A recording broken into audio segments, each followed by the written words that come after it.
Olá! Hoje a gente vai conversar sobre uma entrevista que deu o que falar, né? A da Andressa Urach lá no De Frente com Blonheirinha. Oi. Sim, uma conversa longa e bem reveladora. Pois é, e a Andressa Urach, bom, todo mundo meio que conhece a trajetória dela, né? Cheia de reviravoltas, foi modelo, vice Miss Bumbum, participou de A Fazenda. Teve aquela conversão religiosa super comentada. Exato. E depois, mais recentemente, criadora de conteúdo adulto. Uma figura complexa, sem dúvida. Com certeza. Mas olha, o nosso foco aqui hoje vai ser bem específico. A gente quer analisar o que ela contou sobre a experiência dela com a Igreja Universal, sabe? Entendi. As alegações são bem sérias. Ela fala de abusos, de exploração financeira, psicológica. Vamos tentar entender melhor os detalhes que ela compartilhou sobre esse período. E é fascinante tentar entender essa dinâmica que ela descreve, né? A relação dela com a fé, com a instituição.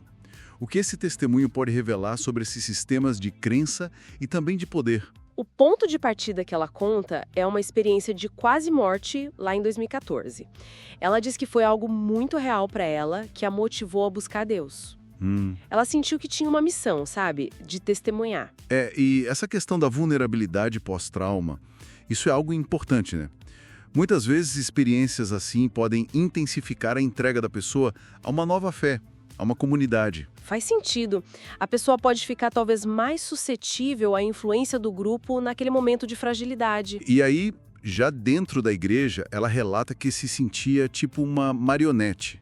Usou essa palavra mesmo, oprimida por um sistema religioso. Nossa, ela contou que leu a Bíblia inteira 3 vezes em 6 anos.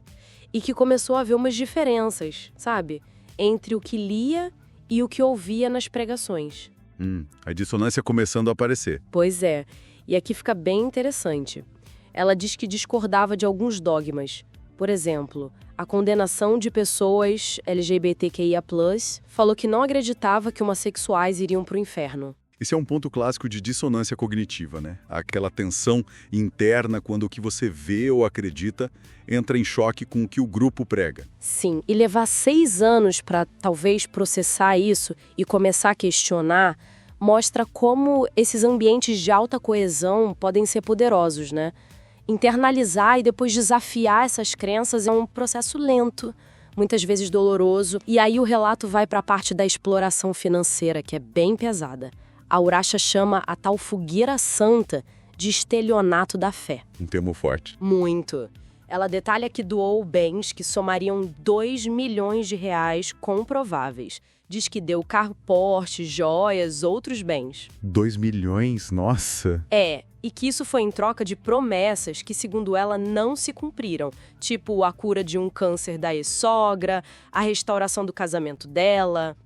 Ela faz questão de dizer que isso é diferente do dízimo, que para ela seria uma contribuição voluntária para manter a igreja, né? Entendo. Olha, esse termo que ela usa, estelionato da fé, é impactante. Aponta para uma suposta exploração da fragilidade das pessoas, né? Exato. Essa dinâmica que ela descreve, de pressionar por doações enormes, ligando bens materiais a milagres, se a gente conecta isso com a vulnerabilidade que falamos antes... Vira um ciclo perigoso, né? Exatamente. Fica a pergunta de como essas campanhas tão, digamos, agressivas, são justificadas internamente pela instituição. É bem complexo.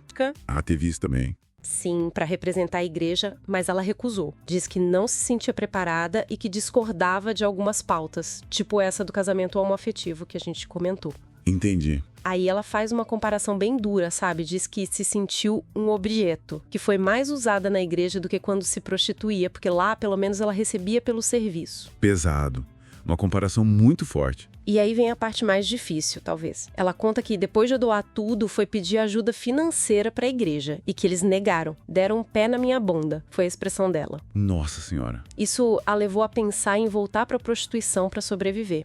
Ela também liga as internações psiquiátricas que teve depois. Ela tem diagnósticos de borderline e bipolaridade. Sim, ela mencionou isso. Ela conecta a primeira crise a esse sentimento de ter sido roubada pela igreja, sabe? E a pensamentos suicidas.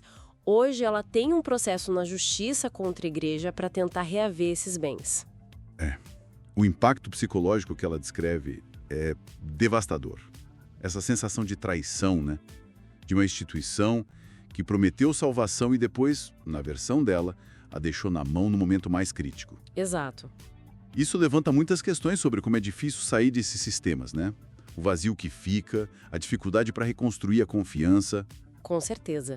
Então, tentando amarrar tudo isso, o relato da Andrea Surashi, nessa entrevista, pinta um quadro bem dramático, né? Sem dúvida. Uma conversão super intensa depois de um trauma, aí uma desilusão que foi crescendo, essas alegações gravíssimas de manipulação, de exploração. Financeira e psicológica, né? Isso. E tudo culminando numa ruptura bem traumática e agora numa briga judicial. Exato. A história dela, como ela conta, realmente joga luz sobre essa relação complexa e às vezes bem tensa entre a fé individual e as instituições religiosas. É verdade. Mostra, pelas palavras dela, os riscos que podem existir quando há vulnerabilidade e como as dinâmicas de poder podem funcionar nesses contextos. Fica então, talvez, uma questão pra gente pensar, né? A partir dessa história toda que a Andressa contou. Sobre fé, promessas, perdas. Como é que a gente pode refletir sobre aquela linha que às vezes parece tão fina entre o apoio espiritual, que é genuíno, e mecanismos que podem ser de controle, de manipulação ou até exploração? Isso vale para contextos religiosos, mas talvez para qualquer grupo muito coeso, né? Qualquer sistema de crenças. Uma excelente reflexão final. Algo para se pensar mesmo.